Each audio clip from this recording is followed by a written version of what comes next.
Hey everyone, this is Nick from Mecha Warehouse, and today we've got the July monthly recap. So this is the monthly video we're doing, talking about stuff that's been going on in the warehouse, things that are coming up, just kind of all the ins and outs of what's going on, and we'll just start off with that, the recap portion of it. And I guess first and foremost, I think last month's recap, I talked about things getting kind of better, and they are in a sense, right? Things are stabilizing in terms of workload, at least for me. Kate's still struggling, I think, with trying to balance home stuff and work stuff and all that kind of stuff. But for me, it's definitely been getting a little bit better. I still feel like I'm doing more with the business than I'd like in terms of time. You know, there's tons of other stuff I want to do, but for the most part, it's getting better in that regard, and that's been good. I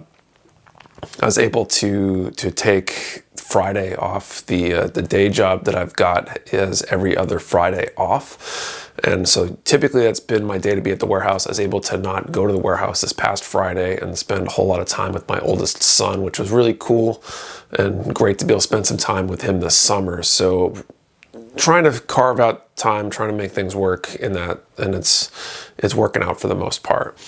Did end up at the warehouse 2 extra times this month though.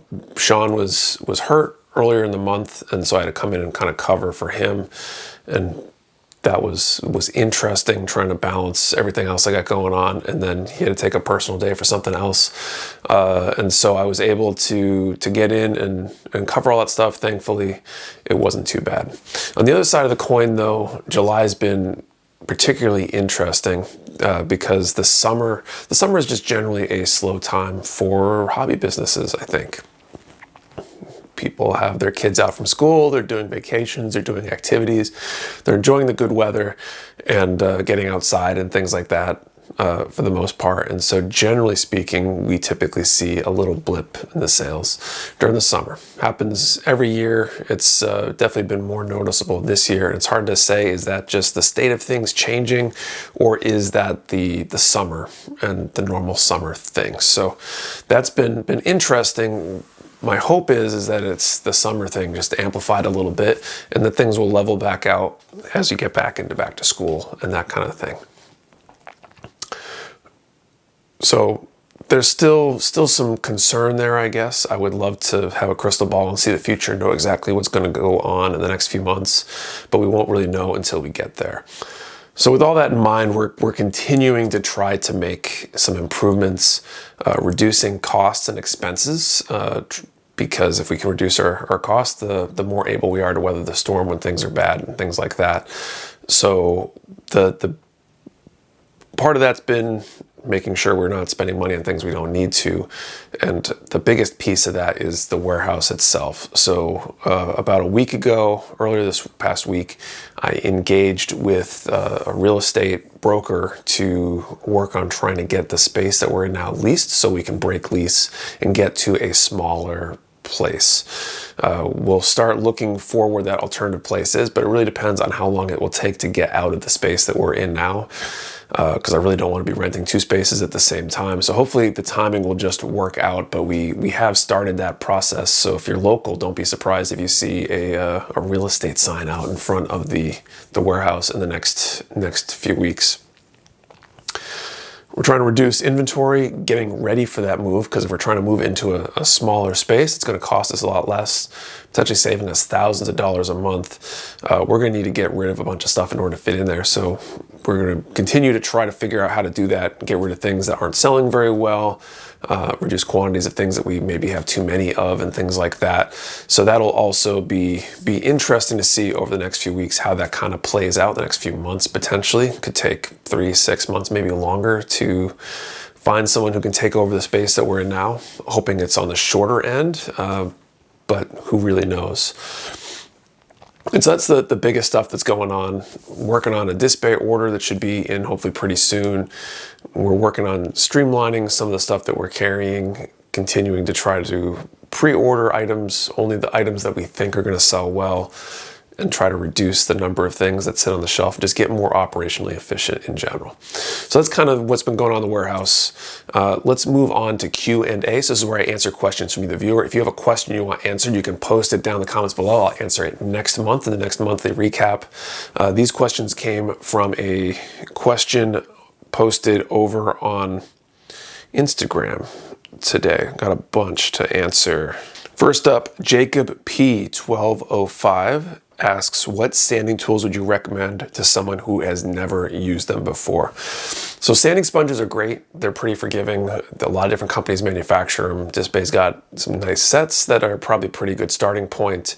What I've kind of shifted to and use currently is the Gun Primer Razor, Balancer, and the Sand Loop Flex. Beauty doing this at home. I've actually got them here. So Razor, it's a glass file. It works wonderfully for nub removal. I'll follow up with a Balance. This one's super well used. Super probably needs to be replaced, well used. But I basically use that to buff after that. And then when I got rounded parts, I use the Sand Loop Flex, which is basically just a sponge from Gun Primer, but it's an excellent product. And sometimes I almost want to use that over the Razor on certain things because it works so well. Next up, Uplift Your Spirit to Life. What do you think the next MG will be? I honestly don't know.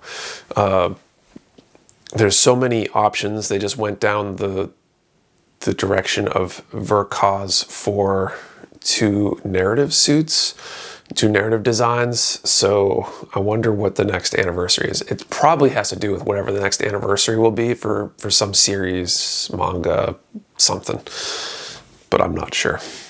Okay, next up, Tin Man 9. Who is your favorite female character from Gundam? That'd have to be Choo Choo from Witch from Mercury. I mean, no, it's not to love. She's kind of the channels how we all feel sometimes, I think. All right, next up, T Walsh 0625. Do you think the Great Gunpla shortage is over? I'd say 100%. Production has caught up at this point. Demand has perhaps dropped back a little bit. I'm not sure if it's because production has caught up and supply is there, or if it's more a factor of the current economy and things like that. Both are probably contributing factors. It's not hard to get kits right now. There's plenty of supply out there. Sure, certain kits that haven't been produced in a while you can't get because they haven't been produced in a while, but for the most part, everything is pretty normal. Things are staying on the shelf. Even our distributors have things for longer, making it easier for us to get more. I think as we weather the storm on this and get through trying to reduce expenses and make things more efficient, we'll get to a point where things will actually be in some ways easier because we'll just be able to buy a little bit at a time of stuff that's available off the shelf, not have to carry deep stock of anything, and it will be generally easier to operate long term. It's getting there that will be the fun part. All right. Plastic Germs. Summer is ending soon. Are you looking forward to the kids going back to school?